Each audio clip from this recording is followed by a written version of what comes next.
So we have Robyn Small. He's an Allegheny College Hall of Famer, quarterback extraordinaire. His resume is a mile long, but he spent some serious time here at 681 The Terrace. The Terrace, not Terrace Street. No, it's The Terrace. We used the before Ohio State did. I didn't know that. I'll give you a fact. It's a fact. The Ohio State stuff. And so, just a little bit. How did you know about Allegheny, and kind of give me a little career arc here? Well, it was really interesting because when I got here, I was a freshman and Greg was a junior, and I wasn't going to join a fraternity. But when I started to get to know Greg and Chuck Mastretta, Dave Wilson, and Duke Miller, I got very close to Duke because he lived near me, and he's from near Swarthmore, Pennsylvania, and I was from South Jersey, so we only lived about 30 miles apart. But both of our fathers died our senior year in high school, so he just took me under his wing, and one thing led to another, and I met these guys, and they introduced me around, and I just fell in love with the place because the guys were real good guys, down to earth, a lot of real good students. There were a lot of smart people in this fraternity, and if you didn't crank up your A game, you were gone. And I was around guys like Greg and Tom and Mitch and very successful people, and I did okay. But it was because I think being around so many bright, great guys, you just had to adapt. So let's see, now you came to Allegheny what year? 71. 71. And you would have joined the fraternity in 71, would have actually moved down here the next year. Correct. And I lived on the third floor. And who was your roommates? Leif Erickson and Hayden Brockway. And all three of us were football players. Yes, indeed. Along with you guys. Yep. And so while here, talk about a normal day. I mean, where did you sleep? Where, kind of walk your way through. We had a commissary. We had all that stuff. There wasn't a normal day. and I would say that most of us would arguably be considered not normal. But a normal day was you'd get up, you'd go to breakfast. We hung around a lot in the living room, and we ate in the dining room. And my 3 years here, I had 3 jobs. I was the kitchen cleaner 2 years, and I was a commissary 1 year. But I was exposed to the guys a lot, and I interacted a lot with them, with you and Sherretts on the football field, and Leif and Brox, and we got a lot of football players in the fraternity, and we're all still friends today, almost 50 years later. And when you were here, the tiles, the Delt tiles, they were all still here. And that was a very famous. It was archaic, but I think the Delt tiles were made in Holland in the late 1800s, and I think when it was intact, it was probably priceless. Just like the mahogany statue of Cain and Abel in the living room. So there's a lot of history in this house, and Josh has told us a lot about it. I know about the Baldwin Reynolds mansion and the house being moved. I didn't even remember that, but it's very historic, and it was home for 3 years for me. And you lived on the third floor? I lived on the third floor. As you went to the top of the stairs, you took a right, and I was on the left-hand side, and I was above Duck Hunter and Taz, that was quite a treat. Yeah. To be explained. Watch the specials on this stuff and those people. So, and you slept in the sleeping room? I slept in the sleeping room, and that was unique because everybody had their own room, but most of the guys slept in the sleeping rooms. And you had to keep the doors open in the winter for fire reasons, and we'd have snow blowing. and there's a lot of history in those rooms. This, so you were on the back in the second floor and the third floor, facing the parking lot, were the sleeping rooms. Oh, okay. And then there was one up here, overlooking the lawn too. That on the third floor. That's where I slept. Ah, okay. Okay. So yeah, you had to keep the doors open, but everybody had electric blankets. Yes. And you think about it all. I mean, there was water, electric blankets. It was not a good situation, But you got used to you it. did. But the house was in real good shape back then. Yeah. We had 3 bathrooms with showers. We had great meals in the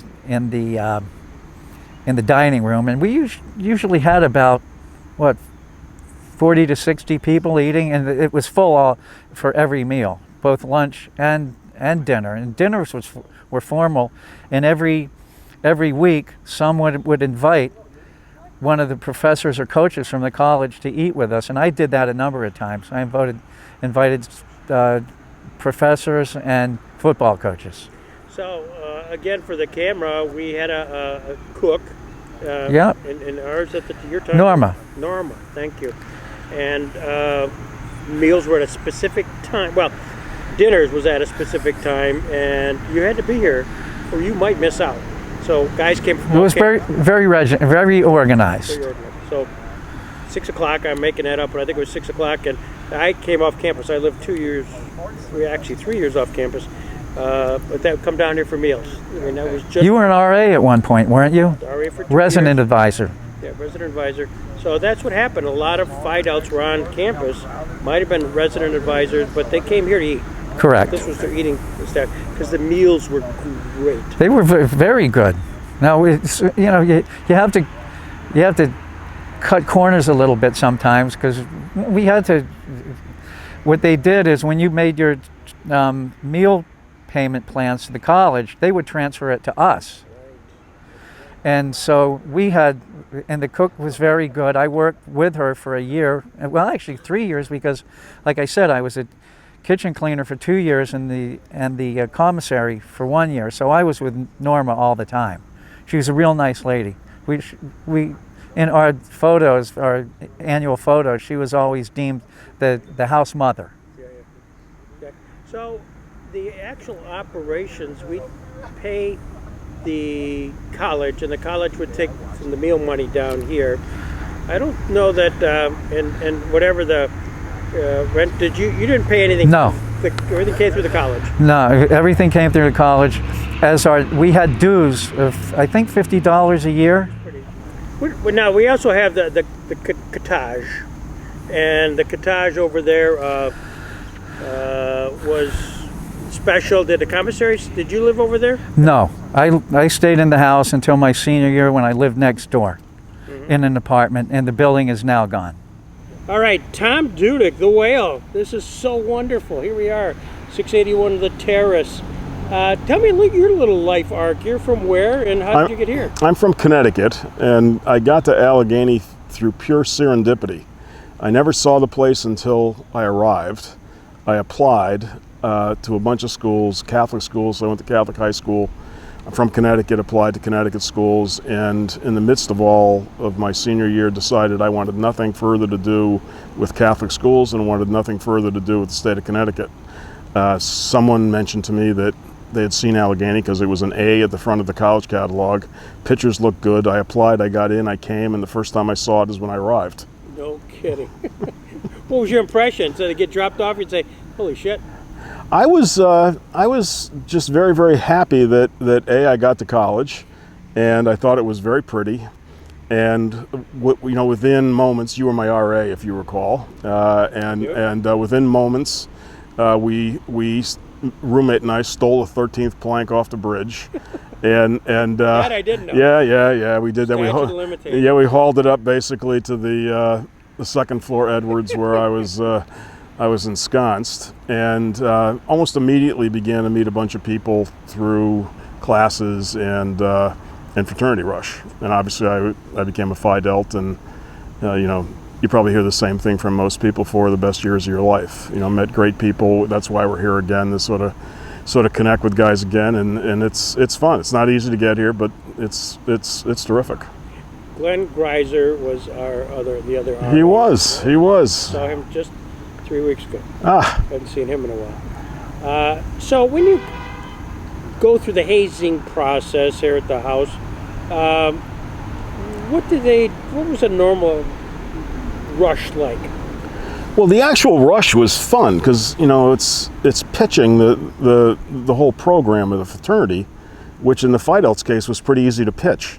The actual once you committed and once you pledged, there was a bunch of onerous activity, and Olympics. yeah. It was it's probably something they wouldn't do again because someone would go to jail. But it was fine. It was no big deal. All survived. Exactly. And then you lived down here your sophomore year Lived through my sophomore and senior year. and senior. Yep. And so, where did you live, and kind of what was the daily routine of this place? Well, I lived right behind us my sophomore year on the second floor balcony with Scott and Doug, and had Dick, Scott Leonard and Dave and Doug Stelzer, and Dick Weed and Joe Susie lived next door. So it was that front balcony was used often for many things. Some of them, probably productive. Most of them not. So, weekends here at the house, what were they like? Well, it depends. There was a group who were academically committed, who used part of the weekend to study, in particular Sundays. There was another group who he characterized as really not academically committed, who spent the weekend having a good time, and there was always something to do at the Phi Delta house, both organized events and we had a bar downstairs that was open 24/7. So, there was always activity: ping pong tables, TVs, pool tables. There's always something going on here.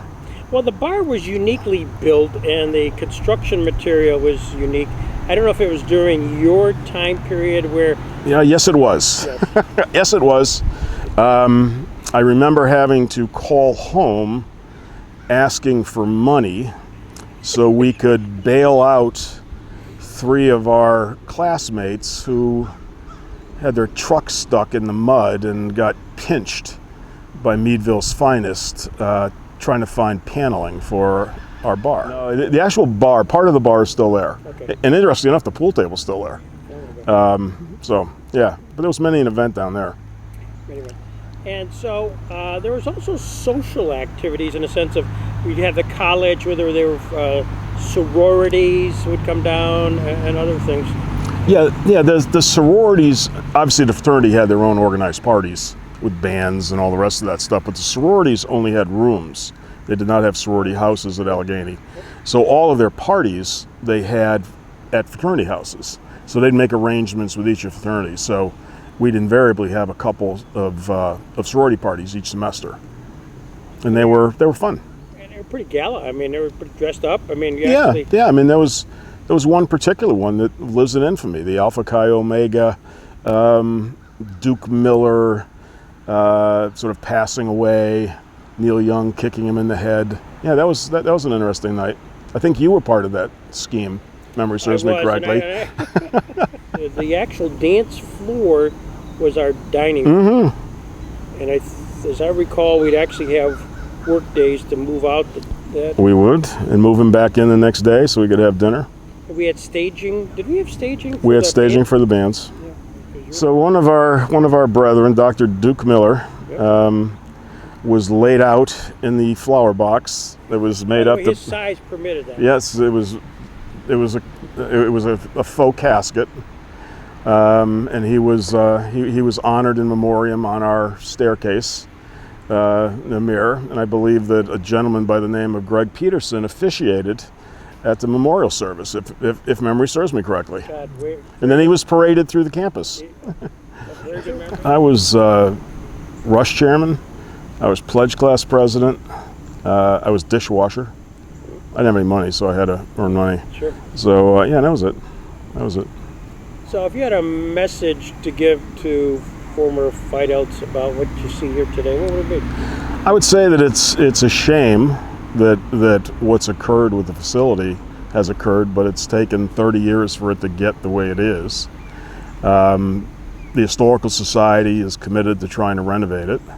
They're committed to involving the Phi Delta community in the renovation, both in terms of input and hopefully financial support. And I think it's something that given the amount of time we spent here and given how much this meant to so many of us, it's probably an endeavor that we should give serious consideration to. Mitch, we've been talking to everybody, and there's a sort of life arc of how you got to Allegheny. What is that? Sure. So I'm originally from Philly, and I was looking at small schools. I didn't want to go to the Penns or the Penn States.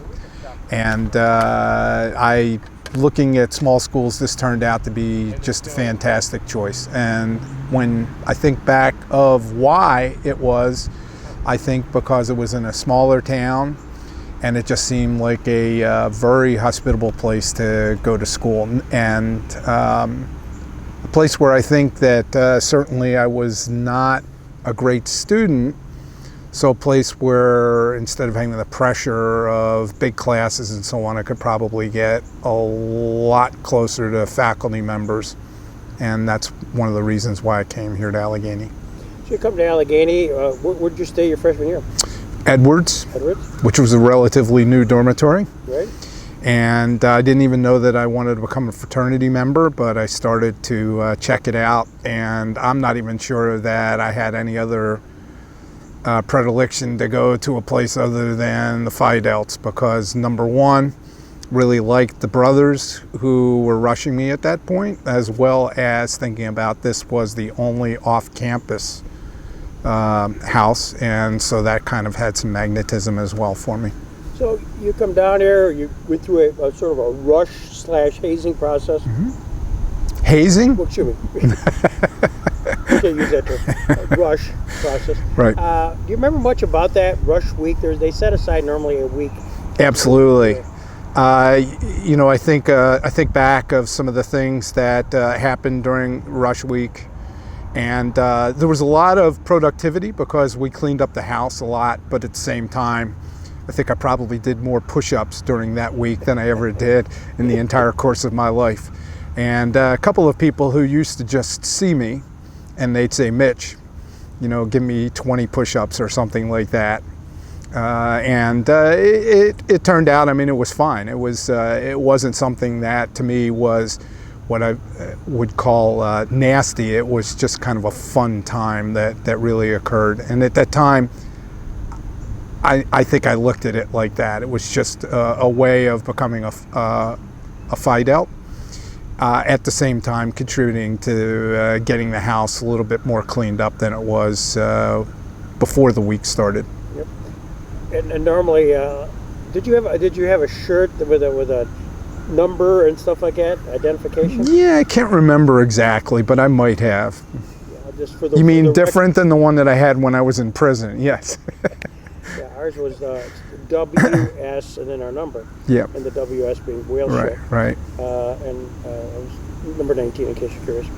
And so that was how we were identified and kept in good shape and knew all the brothers' names, and it was a good opportunity. Interestingly, I turned around, and I think I was one of the few, but my sophomore year, I became the pledge master, so I turned it right around the next year. So I didn't wait because normally I think juniors were the pledge masters. Yeah. Good for you.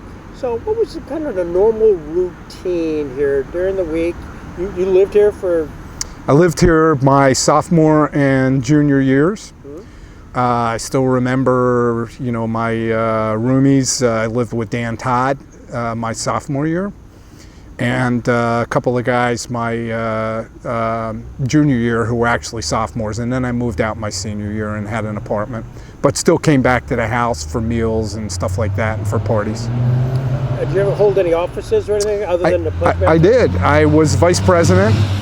Let's let this truck go by. I was the vice president, and I ran for president, but lost. Yes, but that was okay.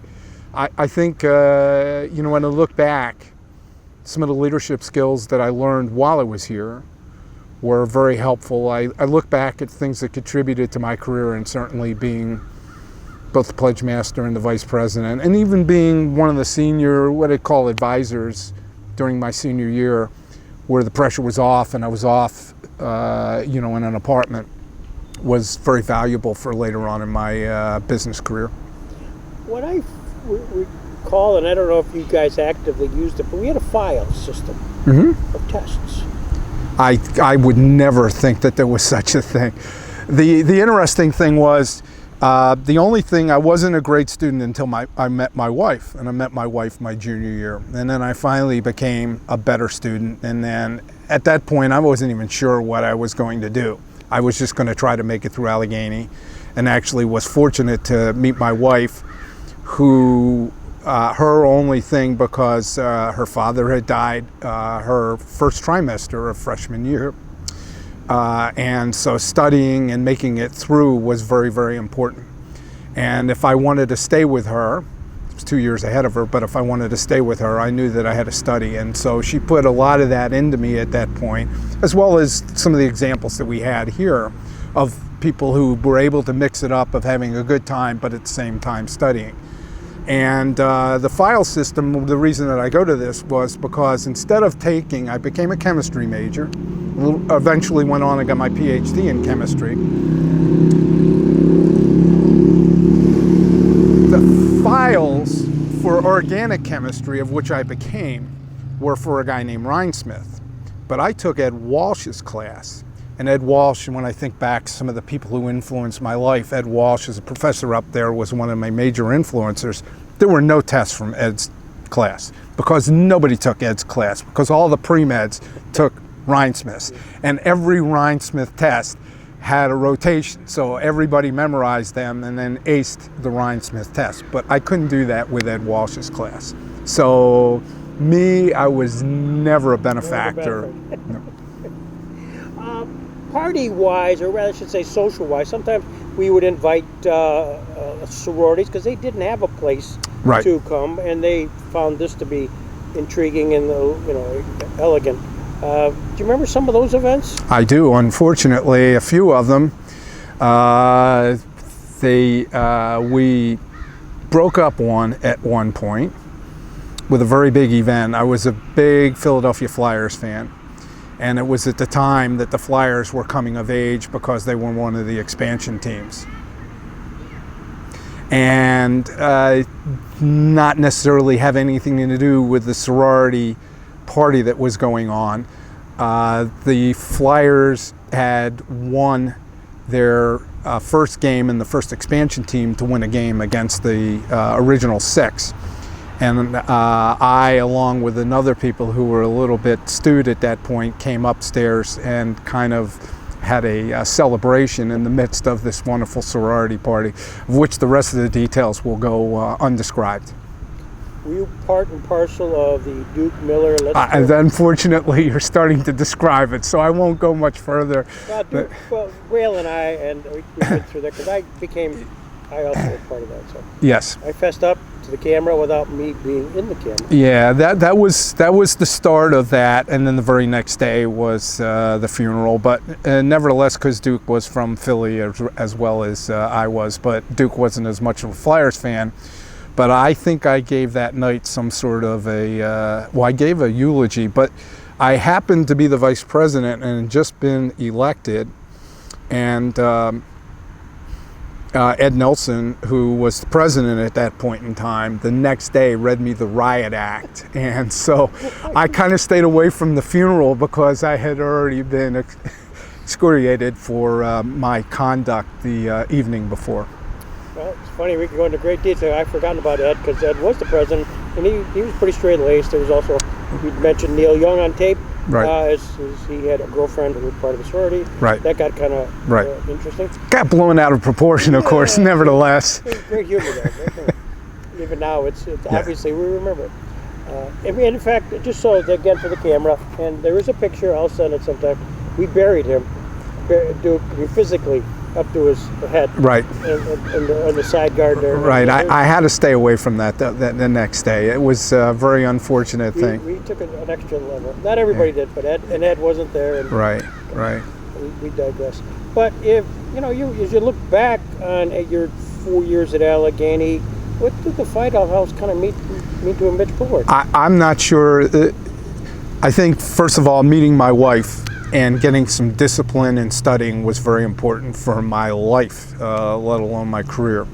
And I'm still happily married to that woman, Michael Sherretts, after 46 years. At the same time, I think that had I not been in this house, had I not had the camaraderie of the 100 or so brothers, and obviously more than that, because, as you went through grades or years, guys went out, guys came in.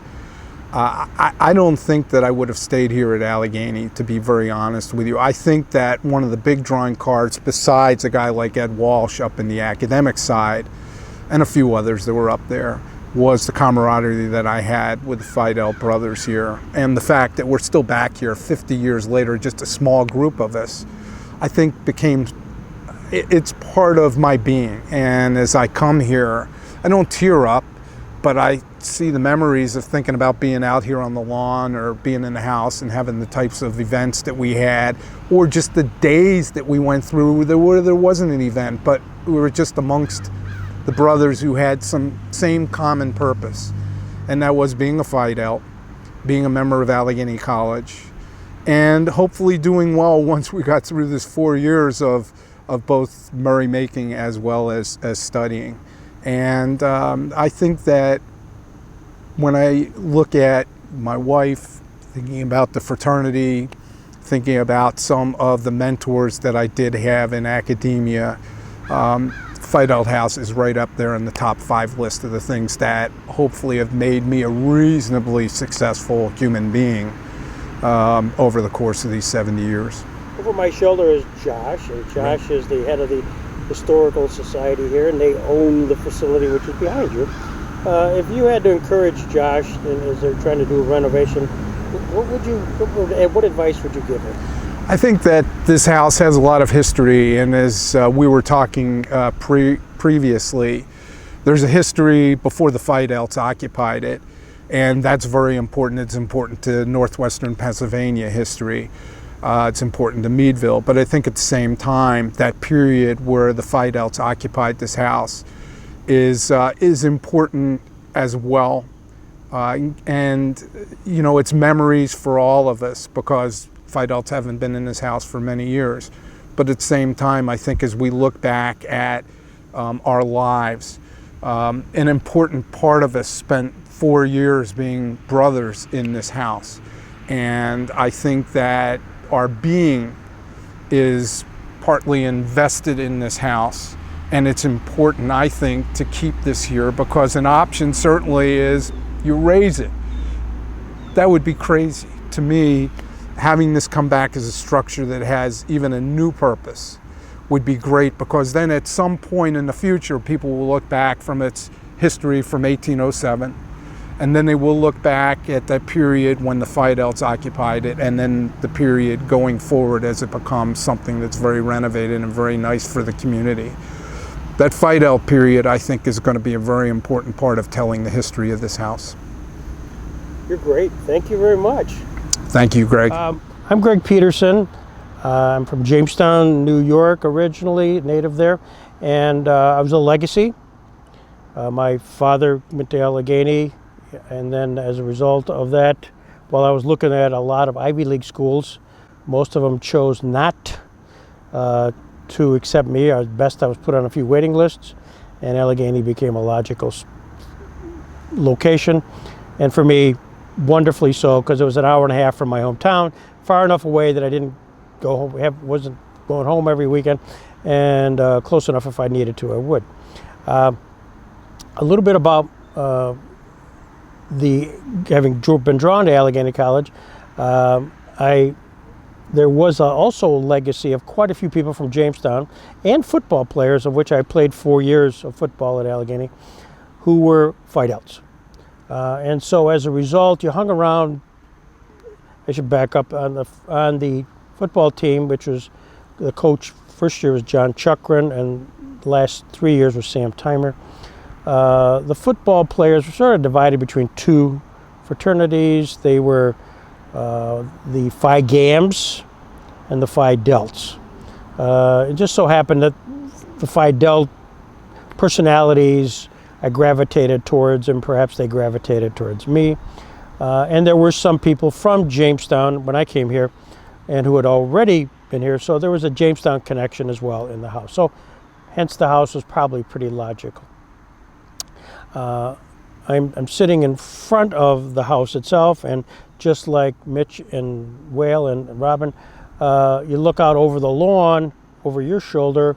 Much occurred here. This was very much a social location, whether it was just idle baseball or wiffle ball or something, but also we had Olympics, which were much more organized and sometimes went beyond the hours that the neighbors wanted us to go, but we were all pretty behaved.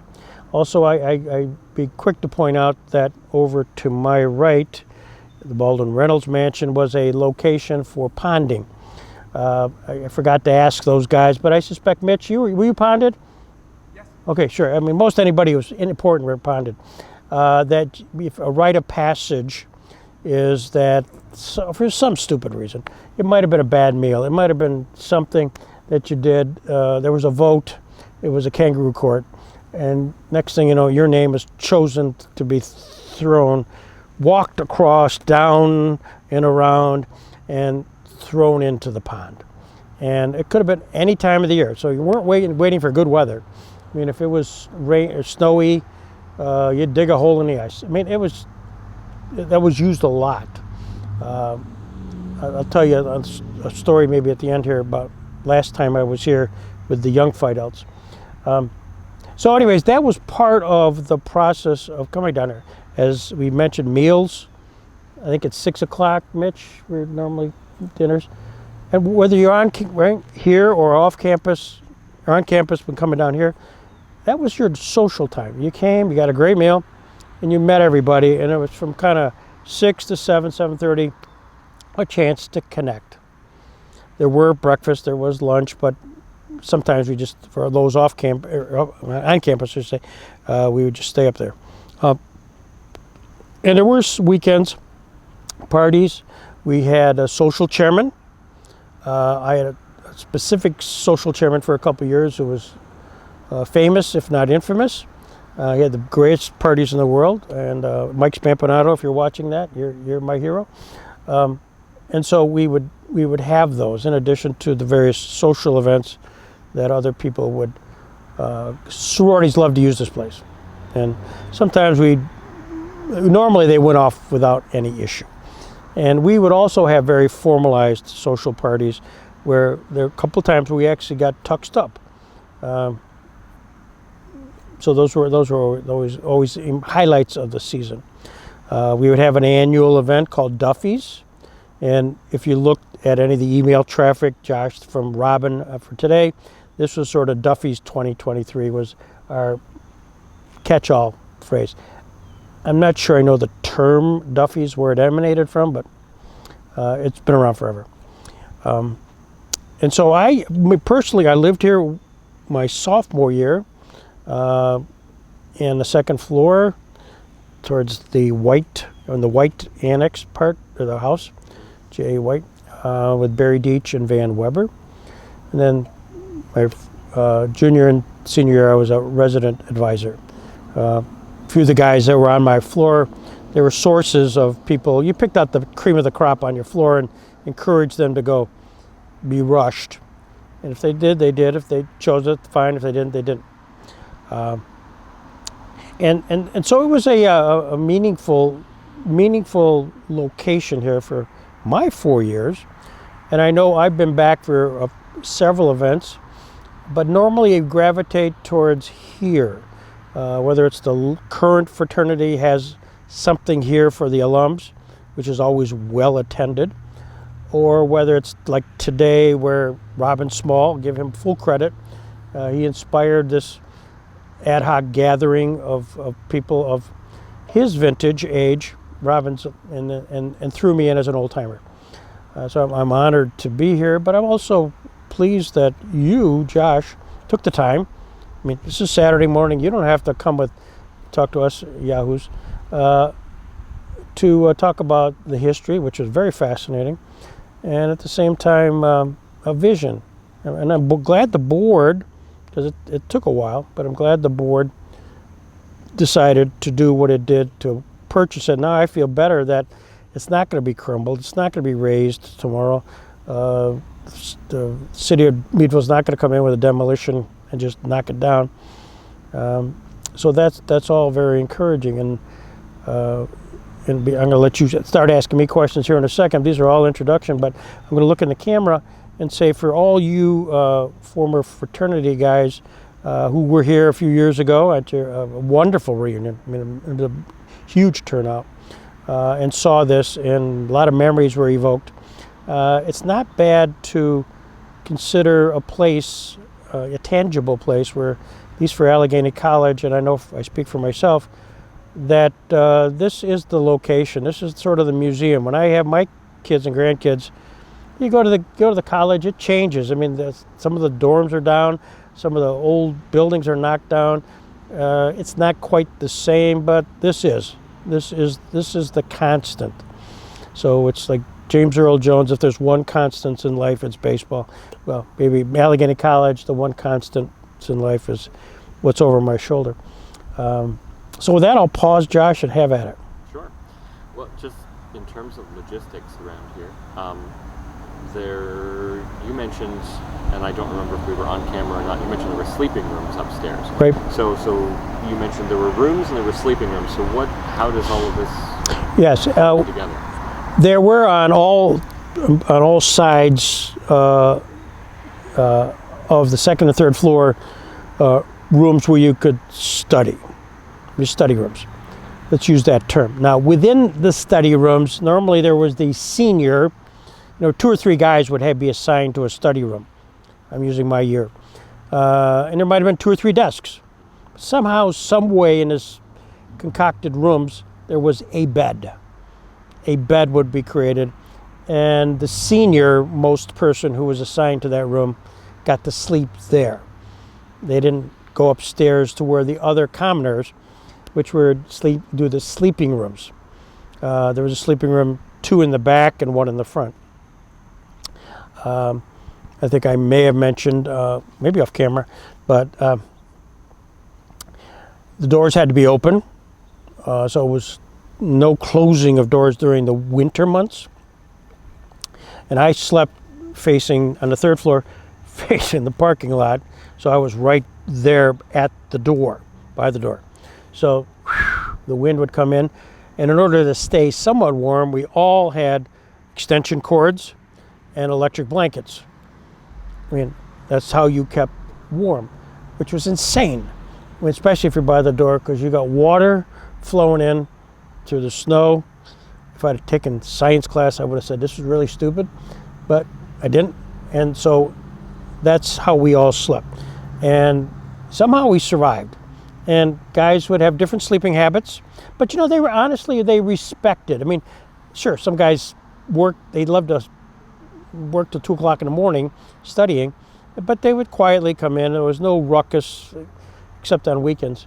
So it was a peaceful place. In many senses, there was a community showers, community bathrooms, community this, and it worked. And it worked because we housed, I don't know, at your time, Mitch, 40, 50 people? About 50 people. 50 people. I mean, that's a lot in a house that got along. And I can't think without any hesitation or reservation. And there was, and we had a governance also. We had a president, vice president. You voted for them.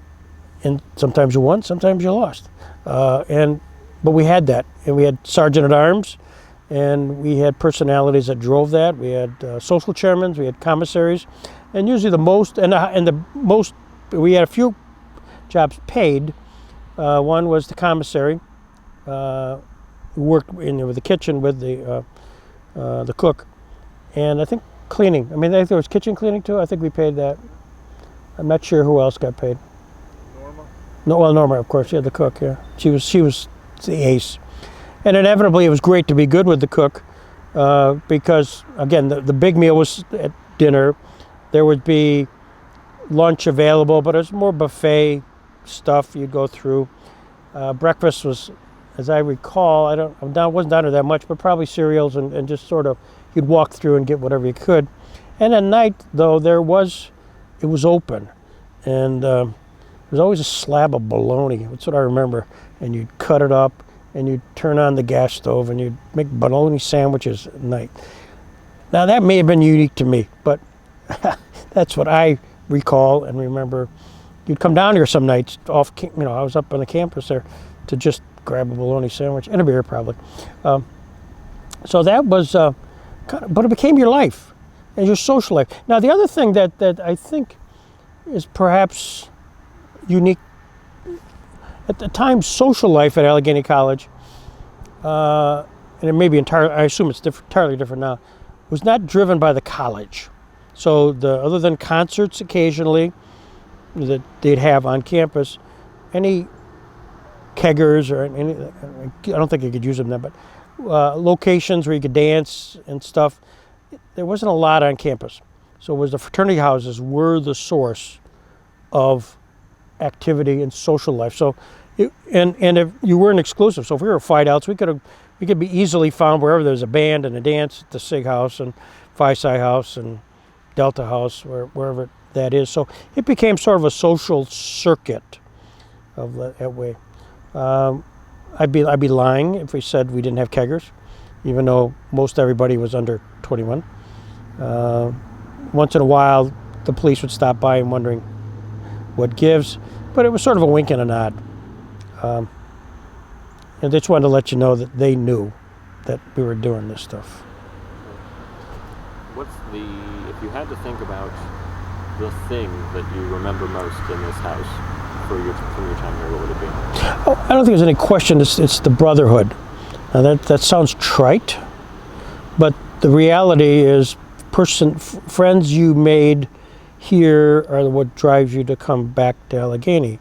And I mean, I'm thinking of this small group here, though they were younger than me, we established a bond of friendship. When we came back recently for my 50th, I knew everybody on campus just because I was an RA, but at the same time, you sort of hovered around the fraternity guys and swapped stories. And the stories all ultimately regarding personalities. And they almost to a person have done well since they've left this place, and we've stayed in touch professionally and personally as well. So I think it's that brotherhood, and you have memories. I mean, I'm sure we're not completely unique in the country, but we certainly had a lot of things that happened, which we can talk about, that are smiles, and nobody really got hurt.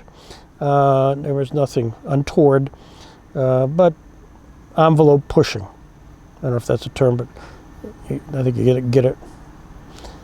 Absolutely.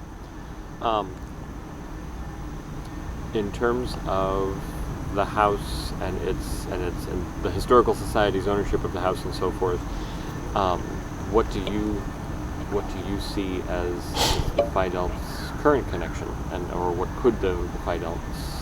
How could the Phi Delts be connected to the house and its future? I think it's critical that you gather as much visual data that you can on the house and the tenant of the house.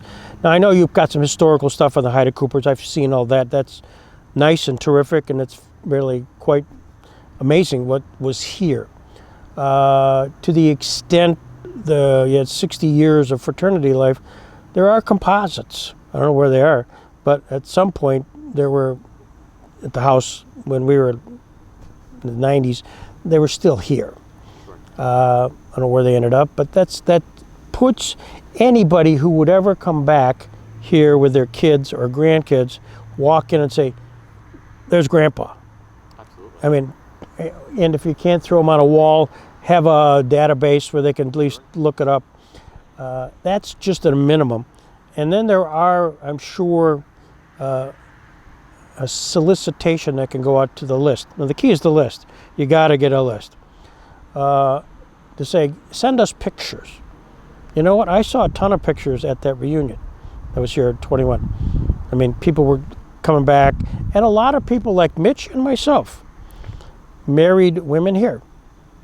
And we met them here. And I like Mitch, who's standing right to my right here, is that, Cindy was incredibly meaningful to me then and currently is now, and whatever successes I've had, has put me in the right direction. So there you go, Cindy. You just heard it. But that's not uncommon. Not uncommon, where all of a sudden the memories, even here, are through meeting your spouse. And for the benefit of us, somebody who's doing donor work, you get to the wives who happen to have spent time here. Trust me, you got to the wallet of the guy. Now, that's a reality. Now, how you get there, you're going to be pretty creative. But but I think back to your question, how does one tap into that? I mean, having a Phi Delta room, which has some of the memorabilia, and to have even some of this stuff where as guys come through, get their stories. Now, that means having somebody over there, Crawford, Reynolds, or when somebody comes to actually spend the time to do what I'm just doing, and to capture those stories. Because they're now, they don't know it. Mitch and Whale and Robyn don't know it, but they're now invested in some form or fashion in the house. Because through this, because they've articulated it. Absolutely. Yeah. Anything you want to say to your fellow brothers? Like, while you're on, anything you haven't told them all already? No, well, we all were, for those that were here back in 21, like I say, that was magic. And for those of my generation who might see this, certainly consider that this is, if you thought Allegheny was a good experience, I bet you will have thought your relationship to the fraternity was at an equal par. And with that, there is a monument that is worth preserving where you can go to and recall, and gather memories. I mean, you walk in there, you just, and I wished we should have mic'd up those guys that were walking downstairs, because I suspect they all said, remember the time. And that's here. And to the credit of the Crawford County Historical Society, I applaud you for taking a roll of the dice, owning real estate, trying to maintain real estate. I know, I got a 19,000 square foot Jackson Center up in Jamestown, which was really in tough shape, which is not in tough shape anymore. But it's a blood, sweat, and tears, and you got to think through that process. But you can, and you will, because you do have a base, a local base. I think I found most interesting the fact the paucity of residential facilities here, that there's a need, just housing. There's such you don't have in Crawford County, in Meadville specifically. So you'd say, great, wow, that's one checkbox. And two, what possibly could be of saving a piece of history. And I think getting that history out, the Haida Cooper connection to Teddy Roosevelt and all of that kind of warm, fuzzy stuff. You also got the Haida Cooper connection to Conneaut Lake. And of course, there's the Haida Cooper family still among us. Well, and then the fraternity connections. I mean, where did everybody go from here? What did they do? What exciting things? And I'll be posting this, maybe with minor edits, to a bunch of guys, because there is a foundation that still exists, Phi Delta Foundation. And in the old days when I was a trustee, we would lend money to the chapter to do capital improvements. I honestly don't know much about it now, but it's. Are you on the trustee? John Arts and a few others that I know. Kaufman, remember Steve Kaufman? Yeah. Anyways, so it's just building up a little momentum, and you may, on behalf of the Historical Society, actually work around a reunion time period when people are back. Because when they are back, you got a boatload of Phi Delts. somehow put on the program hot dog roast here, barbecue. And you knew because the current Phi Delts did it a couple times. I attended, and it was fun. And they were incredibly interested. I'm going to end on this note. I'll end on this note because it happened where I came down, I think by myself, but there were other guys that I happened to know that happened to be here because they announced that if you're here during what's the weekend, alumni weekend, I guess, Phi Delts 1 to 3 at the old house here, free food, etc. So all the young brothers were here, and the alums, and I'm telling stories like I did earlier today, and I said there was ponding, So I'm explaining how it happened. That often when somebody even got elected the president of the fraternity, that act alone was enough to trigger a ponding. And in fact, if you guys I'm looking at these guys, was there a president here? For example. And he goes, yeah, I'm the president. Well, that's the point. He's the president. And you would then normally pick him up and throw him in to the pond. That's what you would do. If you're any kind of brothers, that's what you should do. I'm kind of like Elmer Gantry. You don't even know who Elmer Gantry is, but Billy Graham, evangelist, I'm firing up. You know what they did? They took the guy's watch off. They took his cell phone out of his pocket. 10 of them walked all the way over there. And I'm filming it now. I got the film at the camera. I'm watching this. I can't believe I've incited a ponding. And so all of a sudden, this is like 3 years ago, they're going down the path, and all of a sudden, they throw the guy in. So, yes, even that's a connector. And in fact, a gimmick, Josh, no charge, a gimmick, you could say, were you ponded in the Baldwin Reynolds pond? Question. We're collecting names. Absolutely. That's a fantastic idea. Yep. And the odds are your story. Because there's always a story that goes, whatever the hell it was, it triggered. Usually a bad meal, something. Or you may have gotten, in the old days, the guys got pinned and lavaliered, was that a term? Lavalier. Because of that act, that alone, you came back, you told that your girlfriend, you just got lavaliered with your girlfriend, and that immediately got you in the pond. But no stopping. In fact, if we keep talking about it, if I had a few more guys here, I would throw you in the pond, Josh. But a lot more guys. And on that note.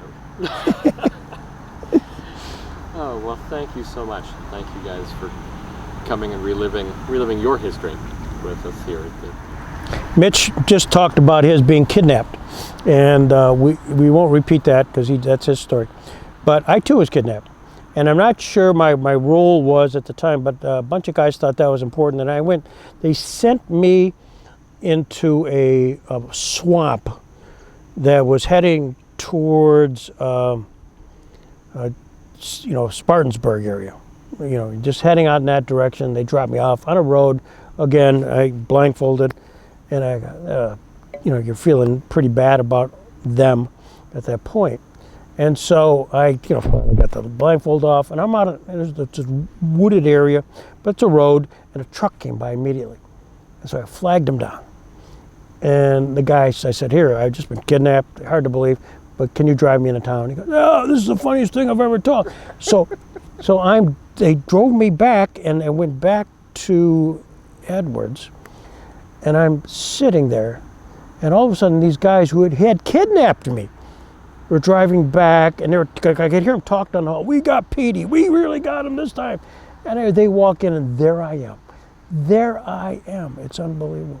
The other thing, we had have a pledge night, and we had an executioner, and it was a paddle thing. Did you go through that? Oh yeah. Yeah. Maybe I was the executioner. So I had a hood, a white mask. Nobody knew theoretically who I was, and I had tucks and a oar as my paddle. as the oar. And the goal was the girlfriends of the knight would come and hit them. And the brothers would decide, yay or nay, whether it was a good hit or a bad hit. If it was a good hit, you're done. You're done. If it's a bad hit, the girl had 2 or 3 shots, and then the executioner would come. So that was fun, because I'm kind of there and waiting. I'm there standing, waiting for the vote of the brotherhood. And there's some pictures of that. So I knew at the end of all this execution moment that, and the place is packed, by the way. We got women, they got guys. It's all done in the front room. And I came down the steps. I mean, it's a whole entryway. So when it's done, the pledges could elect one person to then hit the executioner, paddle. Well, what I did was on the oar, I actually broke it. And at the whole time, I was holding on the front end of the brake.